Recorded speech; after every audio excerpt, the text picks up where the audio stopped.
Salam pendidikan. Di sini kita akan membicarakan wawasan Nusantara dalam konteks Negara Kesatuan Republik Indonesia dalam subpokok bahasan aspek Trigatra dan Pancagatra dalam wawasan Nusantara.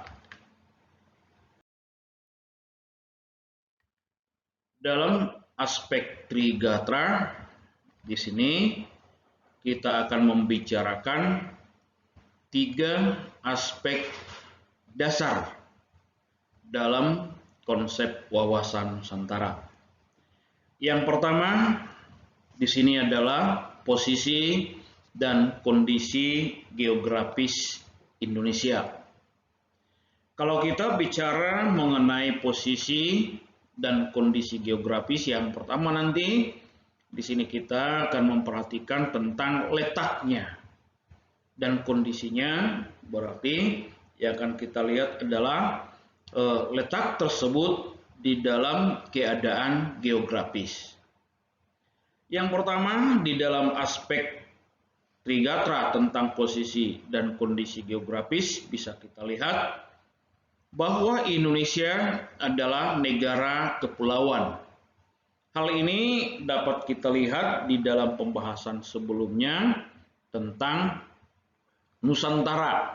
Pengertian Nusantara sebagai suatu arti kumpulan atau gugusan pulau-pulau. Maka berdasarkan itu dikatakan Indonesia sebagai negara kepulauan dalam arti wilayah Indonesia berbentuk kepulauan yang dipisah-pisahkan oleh perairan. Jadi kita merupakan suatu gugusan pulau-pulau besar dan pulau yang kecil. Yang kedua, letak geografis Indonesia ada di antara 6 derajat lintang utara dan 11 derajat lintang selatan. Hal ini menempatkan Indonesia ada di dalam garis khatulistiwa, sehingga Indonesia berdampak terhadap musim di dalam musim kemarau dan musim penghujan. Dan Indonesia ada di dalam 95 derajat bujur timur sampai 141 derajat bujur timur.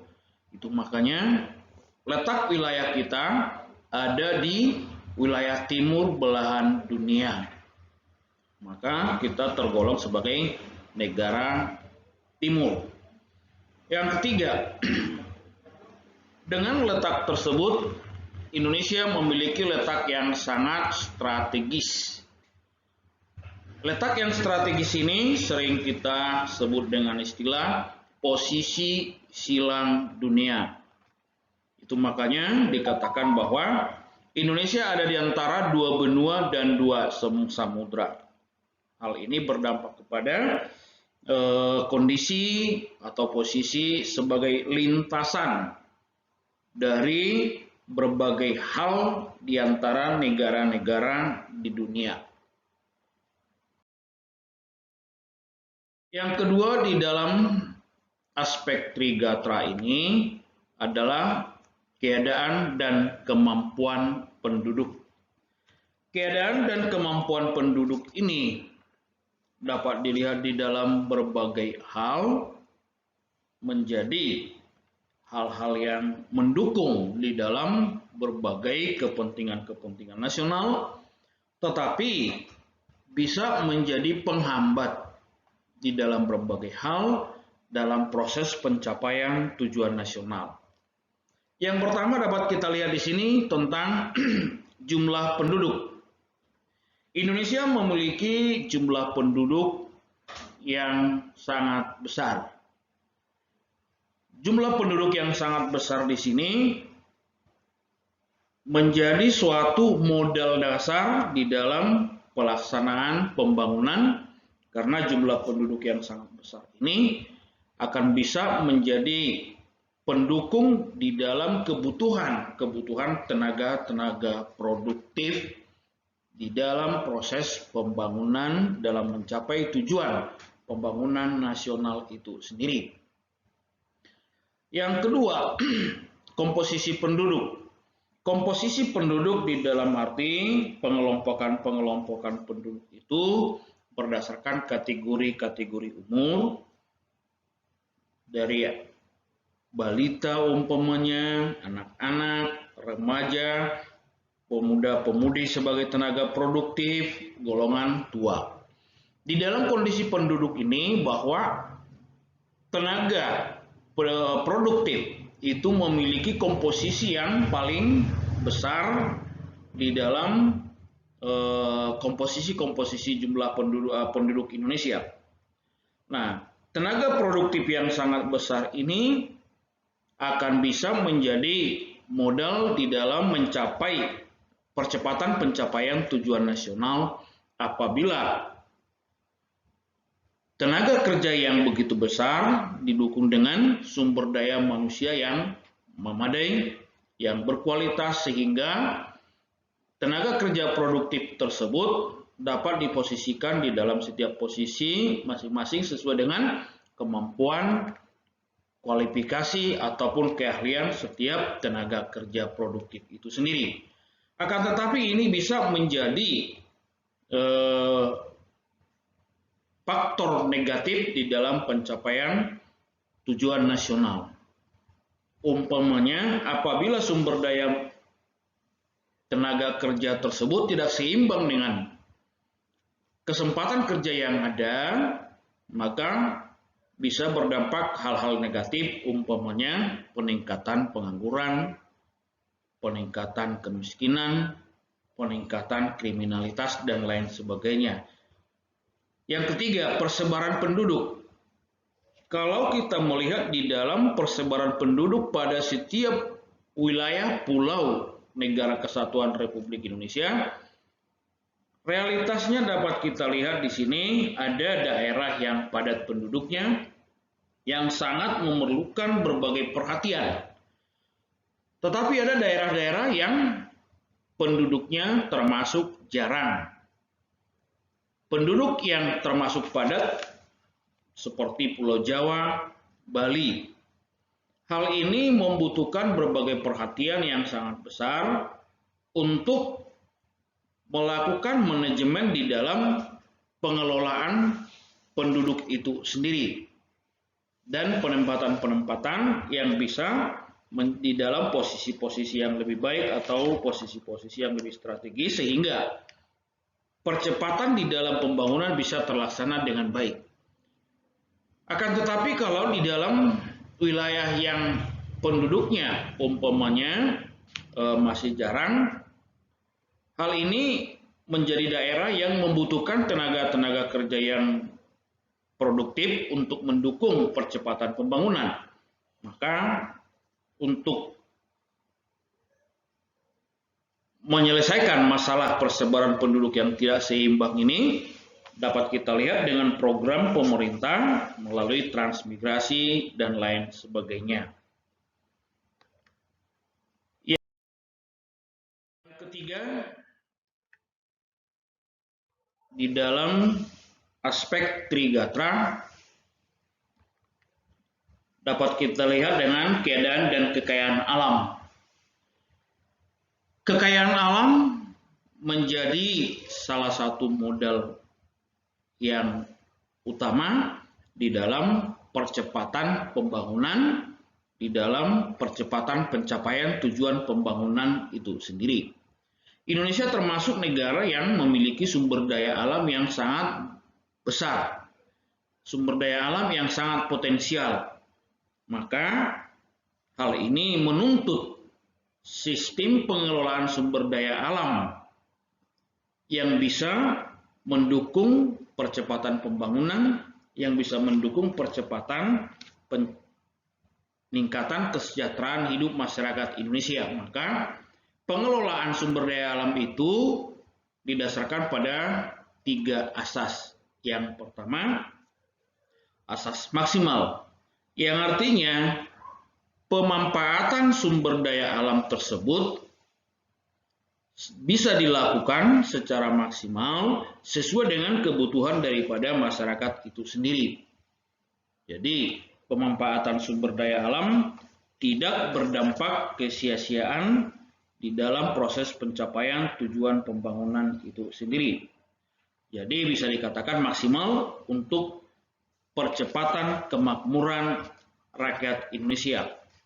Yang kedua, lestari, yang artinya bahwa pemanfaatan sumber daya alam tersebut harus memikirkan, melihat bagaimana kelanjutan daripada sumber daya alam itu sendiri, terutama untuk menjaga keseimbangan pengelolaan sumber daya alam dengan lingkungan alam itu sendiri. Karena apabila pengelolaan sumber daya alam tidak seimbang dengan alam itu sendiri akan bisa berdampak yang negatif, umpamanya terjadinya bencana alam banjir, longsor, dan lain-lain sebagainya. Yang ketiga, asas berdaya saing. Berdaya saing artinya pengelolaan sumber daya alam Indonesia bisa dikembangkan secara maksimal, memiliki daya saing dengan sumber daya alam negara-negara yang lain, sehingga nilai daripada sumber daya alam Indonesia bisa tetap meningkat. Kita lihat umpamanya apa yang program yang sudah dilakukan oleh Presiden Joko Widodo, di mana pengelolaan sumber daya alam nikel umpamanya menjadi dilakukan dengan mengutamakan pengembangan sumber daya manusia Indonesia, sehingga pengelolaan sumber daya alam nikel umpamanya bisa berdampak yang lebih besar bagi masyarakat Indonesia.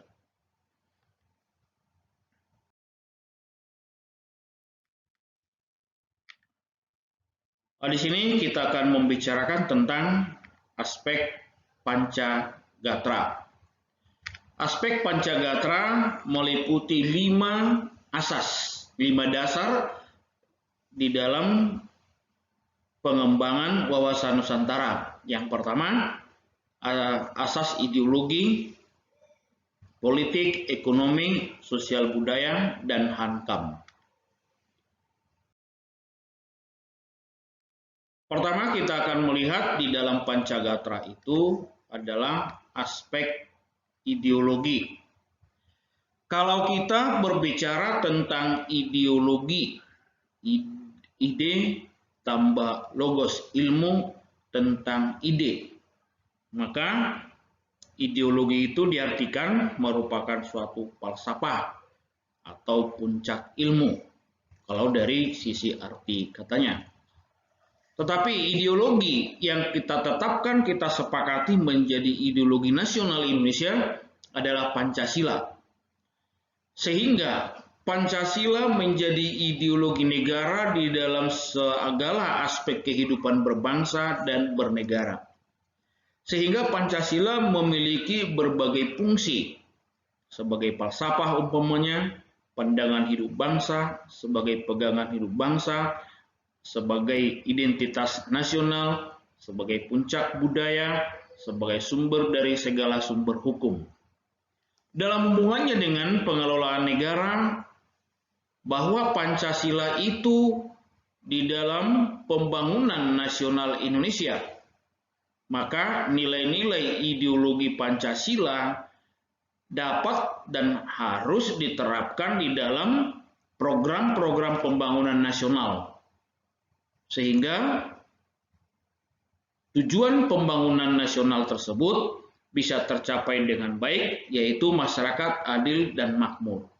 Masyarakat adil dalam arti bahwa setiap masyarakat Indonesia, baik secara personal, golongan atau kelompok, bisa menerima dampak daripada pembangunan itu dan bisa memiliki peran aktif di dalam pembangunan itu sendiri. Dan juga untuk terciptanya masyarakat yang makmur, dalam arti terciptanya kesejahteraan masyarakat Indonesia secara merata dari timur sampai ke barat. Kemudian Pancasila juga disebut sebagai ideologi negara, mencakup sikap atau karakter kehidupan berbangsa dan bernegara. Dengan kesepakatan Pancasila sebagai ideologi nasional, sebagai dasar karakter, dasar sifat, dasar interaksi di dalam kehidupan berbangsa yang beraneka ragam, dengan satu tujuan, kehidupan masyarakat Indonesia terbentuk menjadi kehidupan masyarakat yang tentram, aman, damai, dan tertib. Nah, itu di dalam aspek ideologi. Kemudian kita melihat aspek politik. Kalau kita berbicara tentang aspek politik, setiap negara pada dasarnya menetapkan sistem politik nasionalnya. Indonesia sebagai suatu negara dengan ketetapan sistem politiknya adalah demokrasi Pancasila. Maka setiap warga negara termasuk pemerintah sebagai penyelenggara negara di dalam kehidupan politik itu terikat di dalam suatu sistem demokrasi Pancasila. Sistem politik yang didasarkan kepada nilai-nilai Pancasila. Maka demokrasi tersebut harus mencerminkan kebebasan individu, kebebasan masyarakat, kebebasan golongan kelompok dalam bentuk kebebasan yang bertanggung jawab. Bukan berarti kebebasan individu secara mutlak. Harus merupakan kebebasan yang bertanggung jawab. Kemudian di dalam inti demokrasi Pancasila, yaitu sila keempat, bahwa sistem politik Indonesia mengutamakan musyawarah untuk mufakat. Berarti mengutamakan kesepakatan bersama. Kalau kita melihat bagaimana penerapan kehidupan politik Indonesia, dapat kita lihat di dalam fungsi politik itu di dalam fungsi output dan fungsi input politik nasional. Nah, di dalam fungsi output hal ini secara khusus merupakan fungsi daripada lembaga negara, penyelenggara negara ataupun pemerintah di dalam hal pertama, pembuatan kebijakan. Lembaga negara sebagai lembaga legislatif umpamanya sebagai satu badan yang membuat kebijakan-kebijakan nasional. Apakah itu dalam bentuk undang-undang dan lain sebagainya, yang menjadi dasar di dalam pelaksanaan proses pemerintahan oleh lembaga eksekutif.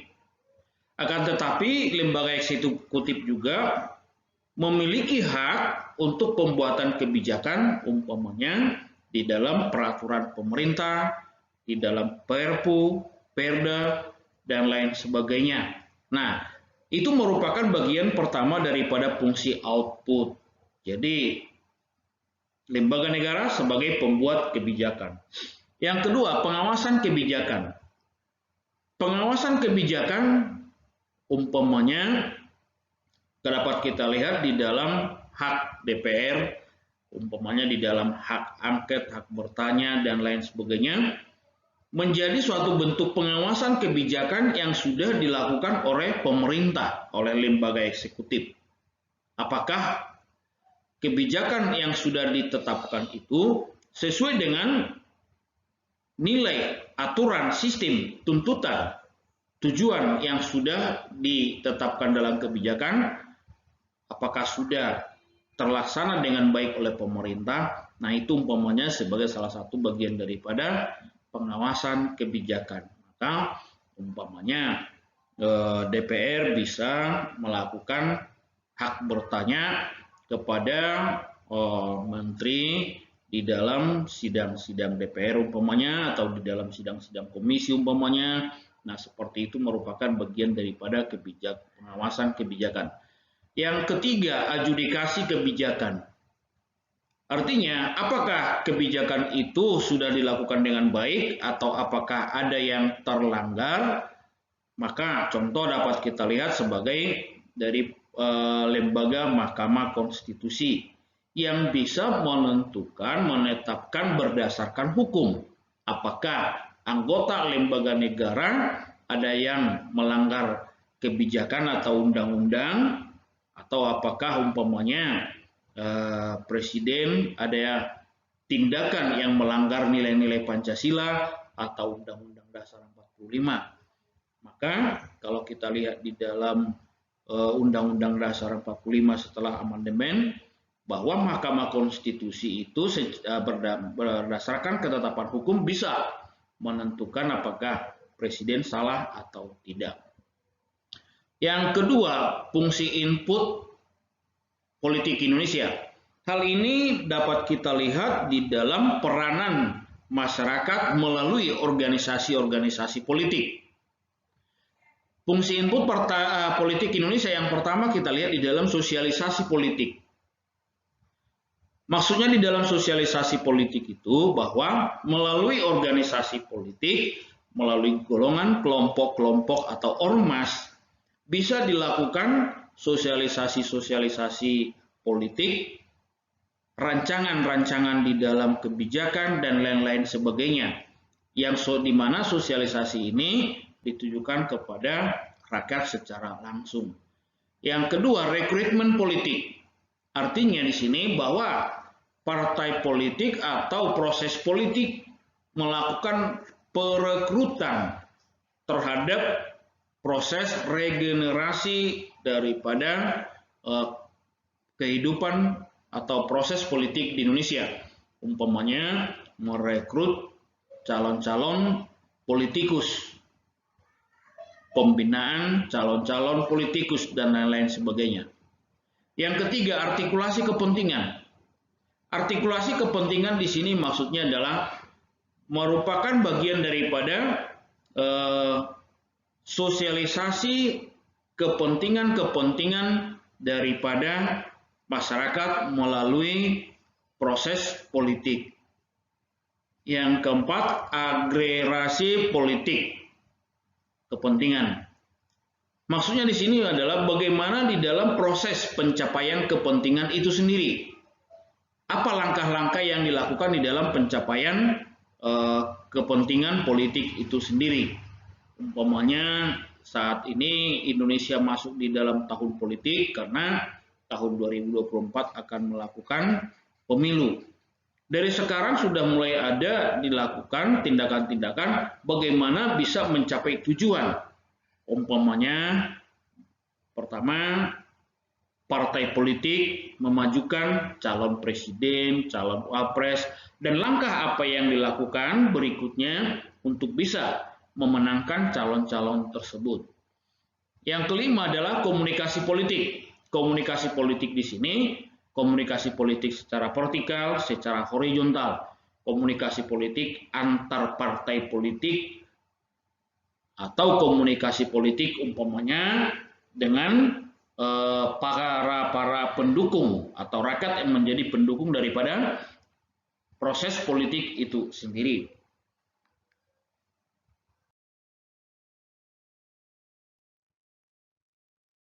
Di sini kita akan membicarakan tentang aspek ekonomi. Sistem perekonomian Indonesia telah ditetapkan dengan jelas di dalam Undang-Undang Dasar 45 pasal 33 ayat 1, di mana di sana dikatakan perekonomian disusun sebagai usaha bersama berdasar asas kekeluargaan.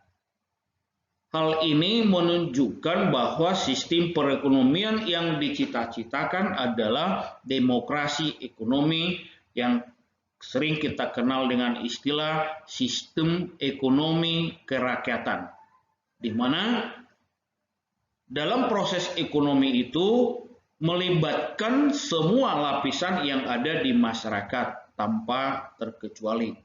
Yang artinya bahwa semua lapisan masyarakat memiliki hak di dalam ekonomi, di dalam proses ekonomi. Nah, itulah yang menjadi sistem perekonomian nasional Indonesia. Maka di dalam aspek ekonomi, untuk memperkuat ketahanan ekonomi Indonesia dapat dilakukan dengan berbagai hal-hal di sini. Yang pertama, mengarahkan ekonomi Indonesia untuk kemakmuran dan kesejahteraan rakyat. Nah, pemahaman ini jelas menunjukkan bahwa Indonesia adalah negara yang tidak menghendaki sistem ekonomi monopoli oleh kelompok-kelompok atau golongan-golongan tertentu, karena sistem ekonomi seperti itu hanya memberikan kesempatan kepada golongan-golongan kelompok-kelompok tertentu. Yang kedua, sistem ekonomi kerakyatan tadi sudah kita bicarakan. Yang ketiga, menghindari pemusatan sistem ekonomi monopoli. Yang keempat, pemerataan pembangunan dan hasil-hasilnya. Yang kelima, kemampuan bersaing yang sehat dan mandiri. Nah, ini di dalam aspek ekonomi.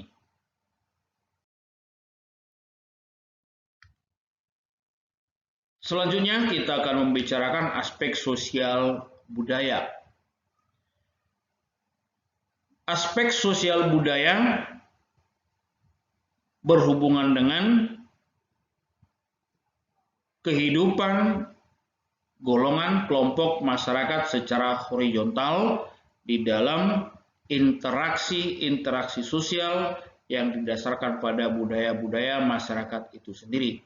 Langkah yang dilakukan untuk menciptakan ketahanan sosial budaya, yang pertama, mensosialisasikan pengembangan budaya lokal.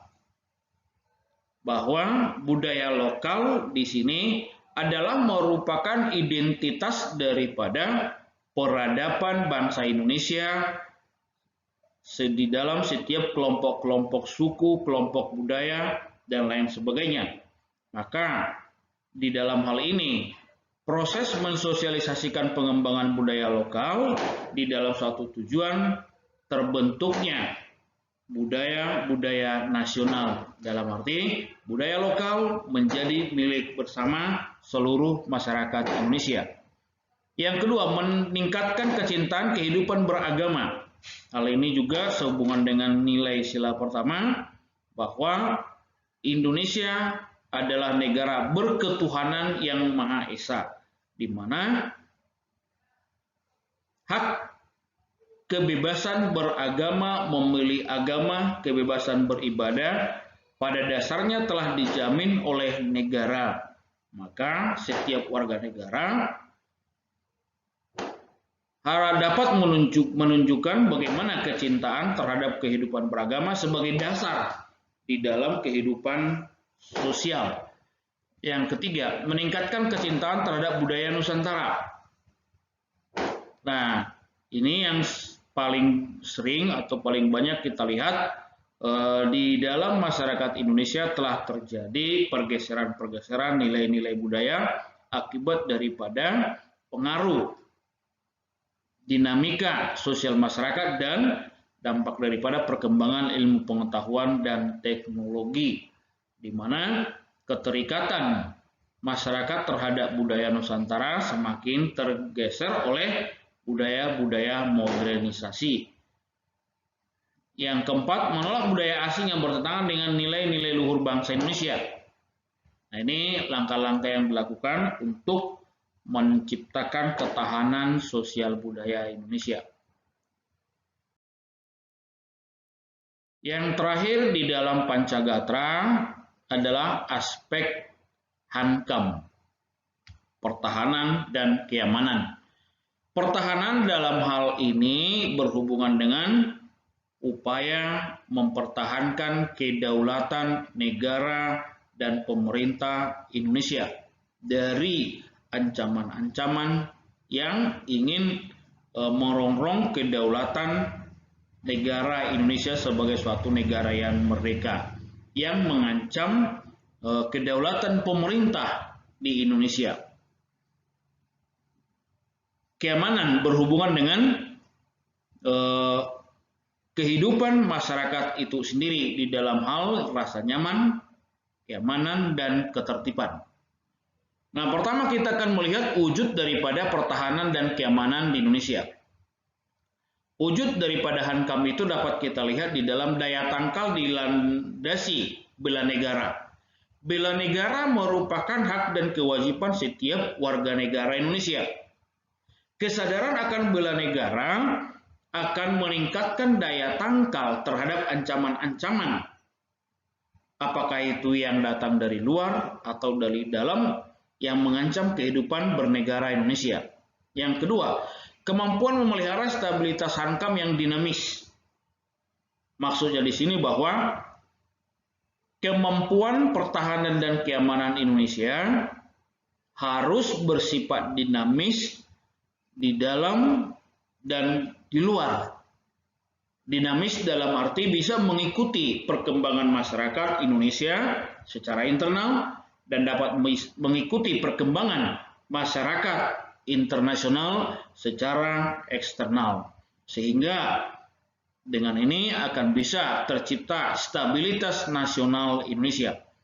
Yang ketiga, kemampuan mempertahankan kedaulatan negara. Kemampuan mempertahankan kedaulatan negara dari segala ancaman internal, umpamanya seperti kudeta atau KKB di Papua dan lain sebagainya. Yang eksternal, umpamanya intervensi negara asing, invasi negara asing, pelanggaran batas-batas wilayah. Nah, itu upaya di dalam mempertahankan kedaulatan negara. Kemudian kita akan melihat fungsi daripada pertahanan dan keamanan. Di sini ada 5 fungsi pertahanan keamanan. Yang pertama, Indonesia cinta damai, lebih cinta kemerdekaan. Hal ini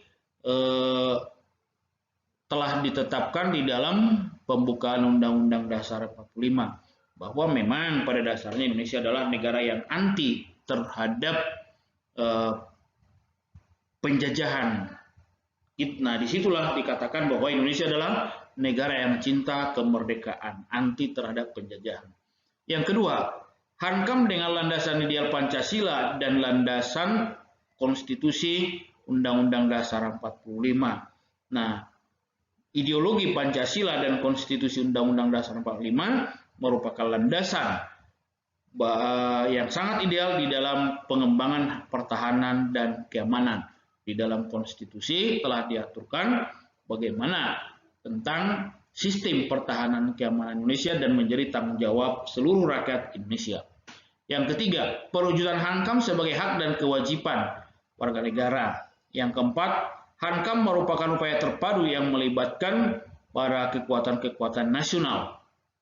Yang kelima, sistem pertahanan keamanan Indonesia adalah sistem pertahanan keamanan rakyat semesta yang menetapkan bahwa tanggung jawab pertahanan keamanan, tanggung jawab daripada semua rakyat Indonesia tanpa terkecuali.